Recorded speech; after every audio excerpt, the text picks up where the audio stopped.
വിവാദങ്ങൾക്ക് മറുപടി നൽകാതെ സ്പീക്കർ തിരുവഞ്ചൂർ രാധാകൃഷ്ണൻ. ബി.ജെ.പി നിയമസഭാ കക്ഷി നേതാവ് ബി ഗോപകുമാറിന്റെ പരാമർശം അദ്ദേഹത്തെ അറിയിക്കാതെ സഭാരേഖകളിൽ നിന്നും സ്പീക്കർ നീക്കിയിരുന്നു. അബ്ദുൾ നാസർ മദനി അന്താരാഷ്ട്ര തീവ്രവാദി എന്നായിരുന്നു എം.എൽ.എയുടെ പരാമർശം. നിയമസഭാ ചട്ടലംഘനം നടന്നിട്ടും സ്പീക്കർ ഇതുവരെയും പ്രതികരിച്ചിട്ടില്ല.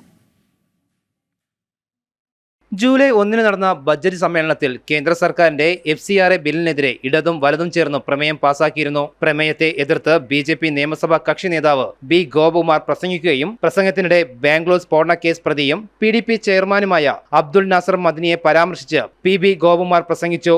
അന്താരാഷ്ട്ര തീവ്രവാദിയായ മദനിയെ അനുകൂലിച്ച് പ്രമേയം പാസാക്കിയ നിയമസഭയാണ് രാജ്യസുരക്ഷയുമായി ബന്ധപ്പെട്ട ബില്ലിനെ എതിർക്കുന്നുവെന്നാണ് ഗോപകുമാർ പ്രസംഗിച്ചത്.